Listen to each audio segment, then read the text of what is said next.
But this week has been all about blockbuster trades. We got Luka going one way. We got the NFL getting in on the fun on Monday. Rams receiver Cooper Kupp has been informed that the team will be seeking a trade immediately. He announced that on social media yesterday. He had that record-breaking season in 21, led the league in receptions and yards and touchdowns, signed a 3-year extension worth a little over $80 million. He just completed the first season of that. If you saw him on social media, he wrote, "I don't agree with the decision and always believed it was going to begin and end in LA. Preparations start now for 2025. Highly motivated, as healthy as ever, and looking forward to playing elite football for years to come. Love you guys, but coming for it all." Okay, let's start with the particulars. Graziano, insider extraordinaire. What can you tell us about the mechanics and how this thing we should expect it to go? Scheduled to make $20 million this year, of which $5 million is guaranteed. $7.5 million is paid as part of a roster bonus in March. So the Rams would want to do it before then, ideally make someone else pay that roster bonus. That's where it gets tricky, right? This is a guy who's on the wrong side of 30. He's had injury issues. He's already been supplanted, as the number one receiver on his own team. I think there was a sense that if he was on the Rams this year, it wasn't going to be for $20 million. So is there a team willing to pay him that? Or will the Rams have to pay some of that money in order to facilitate a deal? If no deal materializes, could the Rams end up cutting the guy that was Super Bowl MVP for them a couple of years ago? So a lot of different ways this could still shake out, but it certainly does not feel like Cooper Kupp will be a Ram in 2025. So I want to ask my guys here, Lewis, I'll start with you. This sort of feels like a weird question. It feels like 15 minutes ago that we were debating whether or not he was the best receiver in the NFL. Yeah. Now, as Graziano mentions, he's definitively not the best receiver on his own team. Yeah. So how impactful, we're going to get a trade here. He's going to be on a new team. How impactful a player is Cooper Kupp right now? He's still a 1B type of player. I said 1A in the meeting. I should have said 1B. That's kind of what I'm really talking about as far as a guy who can still control the middle of the field. He can. If you look at a lot of the highlights here that you're going to wind up seeing, the ball is caught either a yard or two outside the numbers to a yard or two inside the numbers like that. He can still control the seams because he's just smart as hell. He's a guy who's super instinctive, reading coverages, adjusting on the run. Obviously, he had great chemistry with Matthew Stafford. He's going to now have to start over from scratch with a new quarterback and develop those kinds of things. I understand exactly what Dan is saying, though. When you're talking about a guy who's going to be making over $20 million or counting $20 million over, against your cap, who's 31, who's had an ACL injury, had ankle surgery, hasn't played a full season now, a full 17 games or a full 16 games, I believe in like the past 3 years, teams are they can quickly flip on you. Where you thought this guy is a lifer, all of a sudden they start looking at those things and they start trying to project 2-3 years down the road and they start looking at their salary cap situation. They're going, there's the target. That's the guy we got to move on from. Yeah. But he's still a 1B who can control the middle of the field, seal some of the edges in the run game, just like he did for LA. A team would be wise to really look into this if they need that profile. The Houston Texans, the San Francisco 49ers, the Cincinnati Bengals, and the Denver Broncos. If I were one of those four teams, I would be immediately calling. I agree with Lewis. I think he's still a really good player. He's not going to be 2021 Triple Crown winner, but very much so a high-end, at worst, number 2 wide receiver. If you're the Houston Texans, you just hired a guy from the LA Rams, Nick Caley, accurately, is their new offensive coordinator. So there's that immediate transition. You don't know what you're going to get with Stephon Diggs and his health, and Tank Dell. If you're the Cincinnati Bengals, are you realistically going to be able to sign Jamar Chase and T. Higgins? They continue, at least Joe Burrow does, to say that they can. I think that's a long shot. San Francisco, what's Brandon Ayuk's health coming off of his injury? They only really have Pearsall and Jennings, 2 good players, but Cooper's immediately an upgrade. And then Denver, him and Sean Payton, it's the perfect scheme fit. If one of those 4 teams, I call. I don't think they're going to trade him to San Francisco. In the division. Fair enough. I feel pretty good about I have a question. I understand the point you're making there, but those are it makes sense, right? But if the Rams have any control over where he goes, I doubt it's going to. But to your point, you said they may wind up having to release him.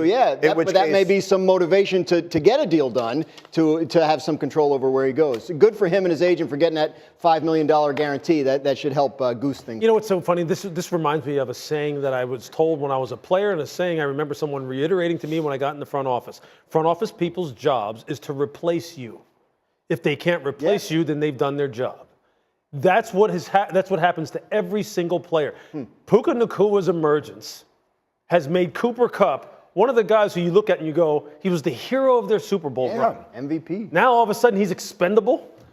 Yeah. Think of how shocking that sounds to you. He's become that player that every once in a while he'll make a catch and you'll say to yourself, "Oh yeah, right. He's still there." You know, Don't forget the Rams are the team that was trying to get up last year to get Brock Bowers, if I'm accurate, is right. So they have been looking for that kind of secondary pass catching threat for a year or two now. Okay, so that was the second big trade story. Yeah. All right, with that, we welcome you back to Get Up. We're live above the Heineken River Deck at Pier 17. A really nice mix, huge NBA stuff we've had all morning long with the trade drama, and that spilled over into football yesterday. Here we go. Last night, you may have missed this.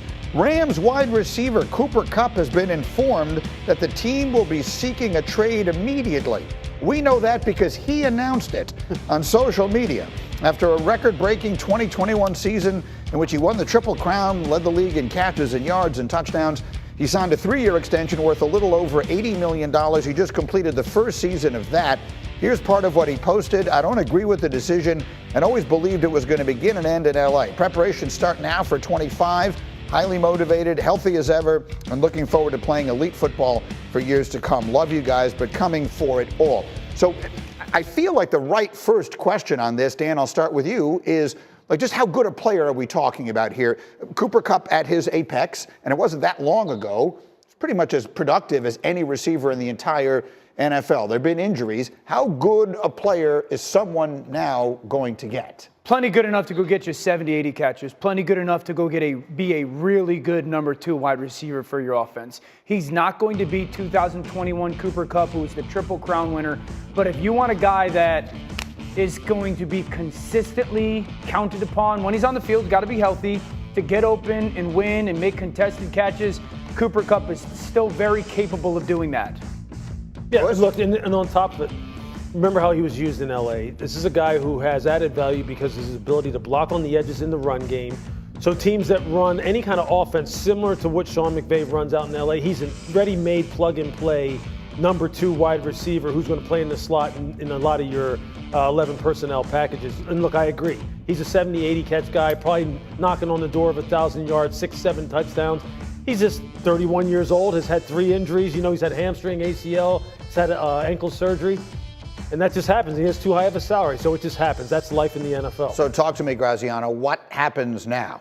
So he's scheduled to make $20 million this year, but only 5 of that's guaranteed. You say 3-year, $80 million contract. Let's remember that a month from now we're talking free agency. That's not really what it turned out to be. But is a team going to want to take on $20 million in salary and bonus for Cooper Kupp? You know, he's going to be 32. You talk about 70, 80 catches. Probably not, right? So are the Rams going to have to work with someone to make a deal happen, take on some of the salary? They have to pay him $5 million anyway, even if they cut him. So maybe there's grounds for negotiation there, and you can talk to another team about taking that on. It's possible it ends up with him getting released if they can't find a deal, because he's not going to be on the Rams for $20 million this year at age 32, coming off injuries with a Puka Nacua contract extension looming next offseason. Yeah, but that's where it gets really interesting. If you're the Houston Texans and you want Cooper Kupp, Houston just signed their new offensive coordinator, Nick Caley, who comes from the Rams. Yeah. You have no idea what the health in, if he's going to be on your team with a player like a Stephon Diggs or a Tank Dell. So you know you have Nico Collins. You really need a number 2 wide receiver. Immediately steps in, it becomes an impactful player. Do you have to trade for him? Or are you going to run the risk of letting him at free agency? If you're the Cincinnati Bengals, and by all means you want to re-sign T. Higgins, how likely is it financially that you're going to be able to do that? So do you want to allow him to hit free agency? I think of teams like the San Francisco 49ers with Brandon Ayuk, and I know he's in the division, but yeah, it's tough. There's a big question mark. If you're the Denver Broncos and you got this young quarterback, Bo Nix, you really want somebody outside like a Cortland Sutton as a really big-time wide receiver. I think those 4 teams make a ton of sense. So he becomes like what Robert Woods was for the Rams when Cooper Kupp was in his heyday, right? Exactly. Like the do-everything guy. Yeah, what's amazing is how that meat grinder of the NFL, from a personnel perspective, really churns, right? Yeah. Along comes Puka Nacua, who then starts to kind of like, weave his way into that breakfast club that they had out there with Matthew and Cooper Kupp. And Puka's like, hey, I want to be a part of that. And if you're Cooper Kupp, you're going, Cooper could have said this no. is the guy who's like, and I'm a bigger, stronger, faster, younger version of you. Cheaper. You know what I mean? That's the NFL. Yeah. That's the NFL. Okay, so we had that last night. How's it going, everybody? Villa Sports Network here. Just want to thank you guys for your support on the channel. Thank you guys for watching the video. Hope y'all enjoyed it. I also want to kind of remind you to don't forget to leave a like on the video, subscribe to the channel, and leave a comment on the video if you like as well. But regardless of the fact, thank you again for your support, and hope to see you on the next video.